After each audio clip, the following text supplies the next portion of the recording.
Namaste. Welcome to another episode of the ILONGGA YOGI podcast. My name is Kate and I share stories on yoga, mindfulness, fitness, mental health, and wellness. For today's episode, I'll be talking about feeling burnt out even when I'm living my dream life. But before we get into that, let's start with just a few moments of silence. This will be a quick meditation. So wherever you are, start to get really comfortable. You can keep your eyes open if you prefer, but I highly recommend you taking time to close your eyes so that you can be more in tune with your body and breath. When you're ready, gently close the eyes now, and then take a few deep breaths. Inhale through your nose, and sigh it out. Once again, inhale, and exhale. And one more time, breathe in and breathe out.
Slowly come out of the stillness, blink your eyes open, and thank you for sharing that moment with me. So I wanted to talk about burnout today and make this a very casual conversation just to share my thoughts on it, my experience. But also, to be honest, in the past few days, I was a little burnt out, and it came at the right time because I was also just thinking of what I could talk about in the next few episodes here. And I was curious because for me, I always experience burnout. Burnout is pretty much a normal thing for me now, but I don't know how that looks like on the outside, like for other people who know me or don't know me, or know that I am a yoga teacher and I do all these things that I actually really love. I'm actually living my passion, but I still get burnt out. What do other people think of that? And do other people experience burnout too? Which I'm sure they do, but we don't talk about it that much, this, especially in Filipino culture. This is unheard of. So that's the main thing why I was maybe I should talk about it. And after you listen to this episode, I would really love to know your thoughts on burnout and your experiences on burnout. So you could just message me on any of my socials and let me know, tell me, how is your experience with burnout? Because I am genuinely curious to know what it's like for you, because I know it's probably different for someone like me. So there's that. So I wanted to first start off with what it's like to feel burnt out. What is that feeling? What is it? Because again, I am trying to make this as clear as I can for people who don't get it at all, especially for, again, the Filipino culture, because this is not a very common thing to talk about. It's pretty much it doesn't exist yet. Not taboo, but it doesn't exist yet. So for me, my experience when it comes to feeling burnt out, it's just this feeling of, very tired, for one. I feel at the onset is feeling just very tired and exhausted, and right after that, just feeling you want to prolong your rest and then dreading the work that you have to do that's upcoming, and then finding ways to prolong that wait or that resting period to a point where the anxiety just starts to build up. And then from there, it just kind of goes downhill. Thoughts come in, emotions rush in, and then I just start to regret resting. I start to get frustrated for feeling the way am feeling at that moment, and it just like snowballs into something bigger than it actually was to begin with. So that's what my experience is with burnout. I find that when I'm feeling very burnt out, I am just in a terrible mood. I am in the worst mood. I am not myself. Like, I'm completely a different person. And it's so hard for me to just do anything. Like, it's so hard for me to get up and function. Like, that's how burnt out I get. Now, I don't know, maybe I'm completely wrong as well, because for me, that's what I perceive to be burnt out. But that could be like my mental illness or something. Not to play around or joke about it, but I am also very much aware that I have been diagnosed with bipolar too. So it could be my depression setting in, after mania. But I mean, I feel like to say that it's depression, it's a different feeling. Like, if it's depression, it just lasts longer. It's so much heavier, and it's just a whole different experience. Like, you feel like you cannot talk your way out of it, But when it's burnout, I feel like there's still a little bit of hope. Like, it's as if I'm still hanging on a little bit, So I don't know, that maybe I'm wrong, but that's my experience. So, and for me, I have this all the time. I feel it all the time. And I have always like beat myself up for that, because I know that it's like I feel like I don't deserve to feel burned out, because I'm doing what I love. So why would I feel burnt out? But in my head, I understand that that's normal. Of course you're going to feel burnt out, especially when you're doing something you love, because you feel like you're invincible. Like, you can keep doing it and doing it and doing it, but there still has to be like a balance to it. There has to be a boundary as well. So I guess there's that. But I don't know, when I'm in the moment, and even now, like I am aware of myself, but I also kind of am doubting myself too. I'm trying to convince myself that no, that's wrong, because you're not allowed to feel burnt out, And I feel this, my goodness, a lot, especially when I teach a lot of classes. And here's the thing, like this month, it's March right now. We're already almost at the end of March, probably like a week or 2 more weeks to go, actually. So halfway. And I decided that because last month I wasn't able to teach as many classes, I wanted to make up for that. And it's like I have completely forgotten that I can only take a certain amount of classes. Now, here's the thing, like what I do, I love. I really do love it. And if you let it, it can actually, you can get by, basically, is what I'm trying to say. You can get by financially, But of course, you'll have to like push a lot of classes out of your system. You have to do and teach so many classes. Now, I know that based on my experience, my limit is, it has to be like less than 10 classes a week. For me, that's like manageable. For me, I can like survive it. I can survive the whole month. If I teach like a smaller amount of classes, I know that I'll like look forward to the next class. But of course, if I teach less classes, then I get paid less. That's kind of the whole thing of it, when you're offering a service. And so this month, I don't know, I felt like I had it in me. Like I'm like, I got this. I can teach all the classes. I can teach every day. And actually, if you look at my schedule, I really don't have a day off. And I know that in my head, even though I am living what my dream is, I still need to take a break. I still need a day off, much like anyone else. And I don't have that right now. And not only that, but I also have so many events that are like, all these events just came rushing in this March. And I guess it's because it's also Women's Month. It's also close to summer. And where I live in Iloilo, things are a bit more lax, because we kind of we have a little bit of control over like the COVID situation. Not 100%. It's still not the best. You can still very much get COVID here, but we're just, I don't know. It's different where I'm living right now. So there's that.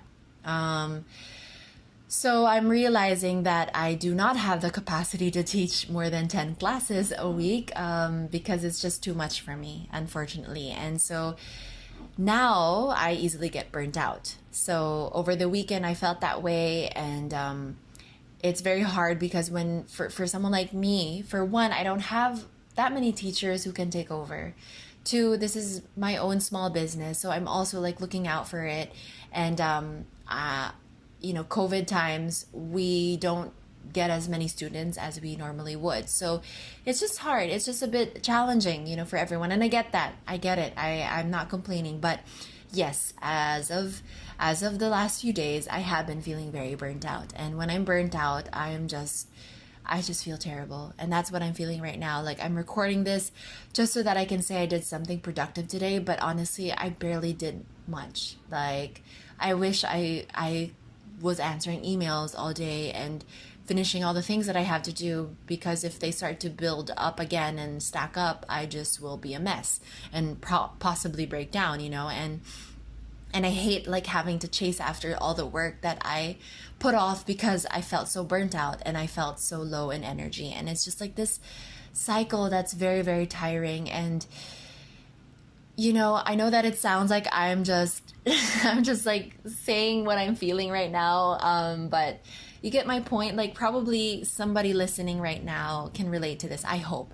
It's just this cycle, it's like the cycle where I don't want to feel this way, so I try to make up for time loss, and then I get burned out again, and then it just goes on and on and on and on. And if I decide to lessen my classes, to lessen my load, I don't get paid that much either. And then, I don't have enough to get by for the next few months. And it's just kind of a struggle. And I'm not complaining. Please do not think that I am feeling sorry for myself. I'm not. But it's just like this thing that I have to accept right now, that this is how my life is at the moment, because I'm still like starting out with this business, and so it's a bit challenging. And yes, I will feel burnt out a lot. So that's what's up.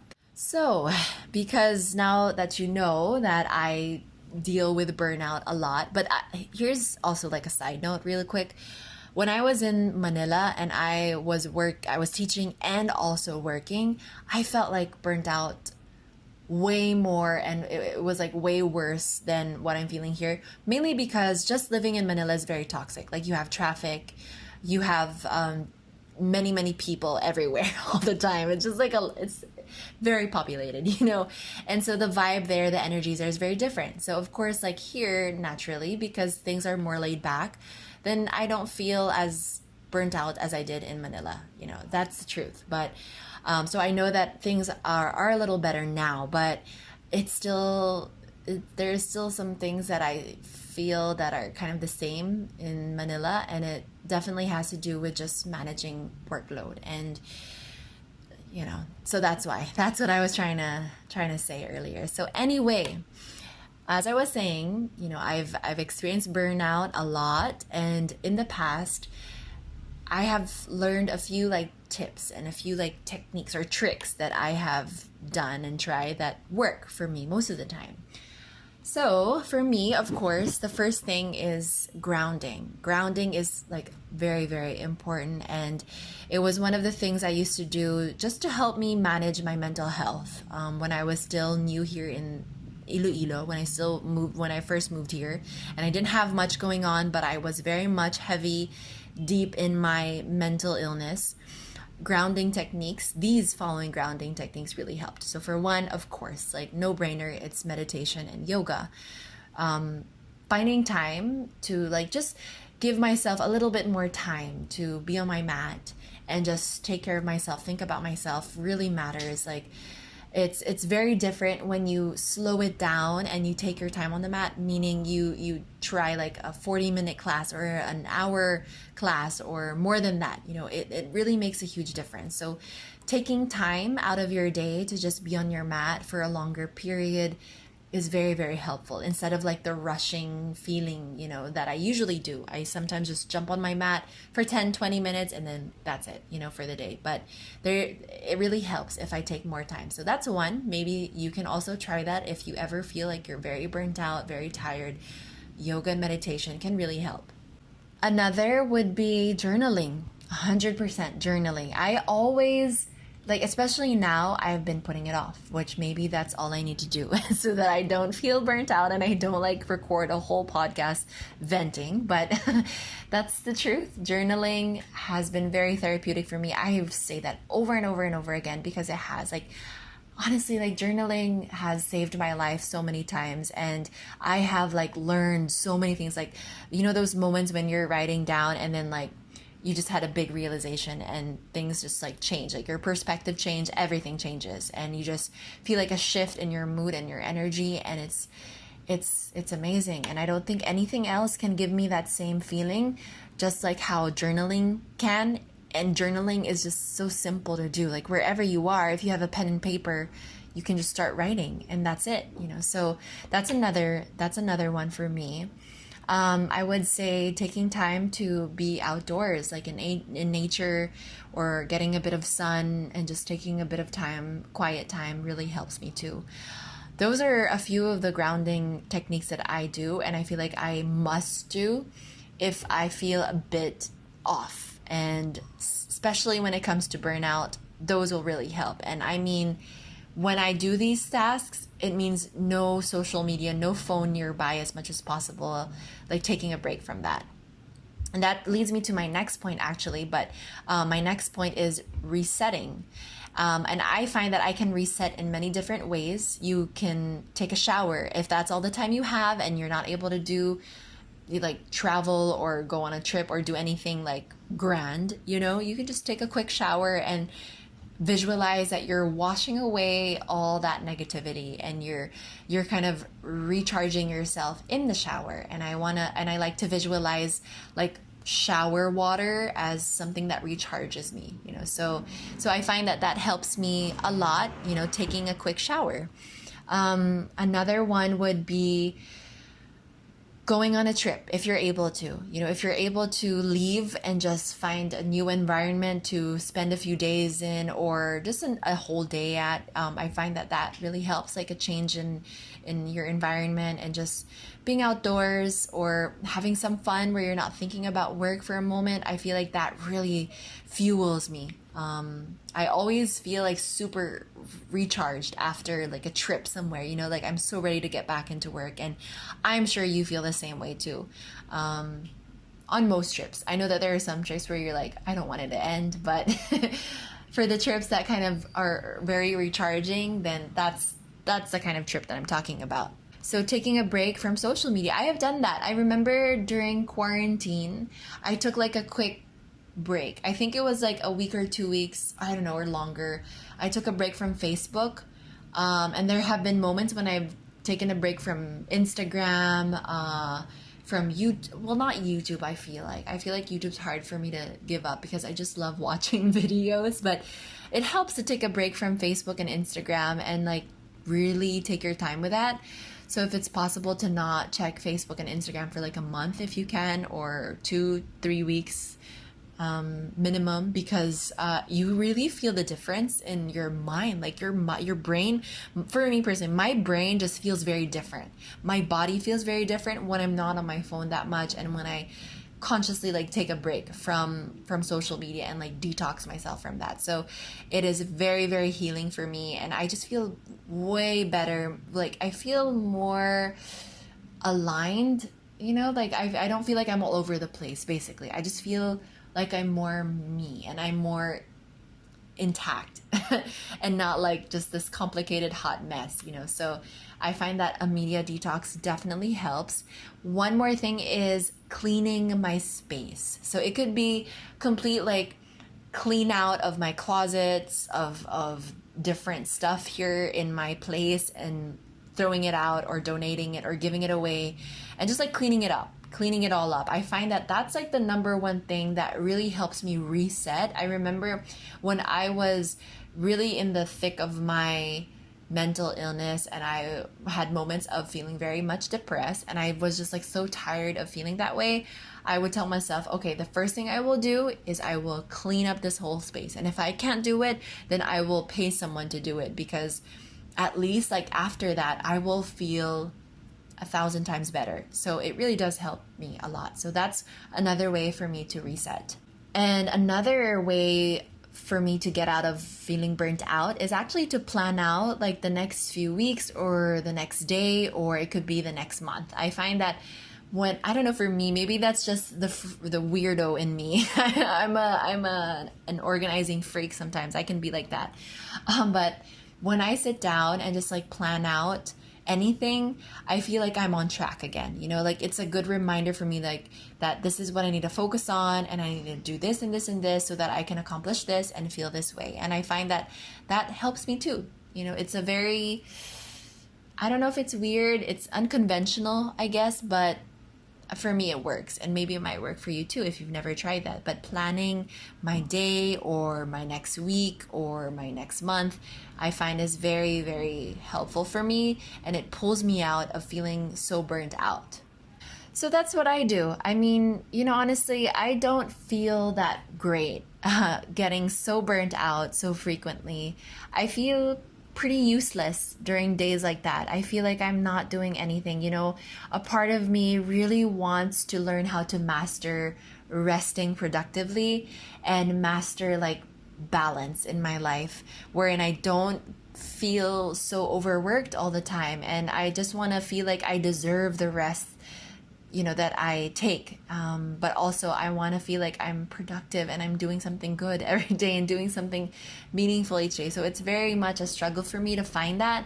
And I completely accept that probably that's part of my journey right now, just figuring all of that out, and learning how to handle myself and hold myself when I'm feeling very burnt out. And so that's it. I want to know what your experience is when it comes to burnout and what you think of this episode. It's very different, and I just felt like I wanted to do that now, so I didn't want to write a script or anything like how I usually do. So hopefully it's still okay and that you guys learned something from here. But yeah, I will talk to you guys again soon. Thank you so much for listening, and take care of yourself. Bye, guys.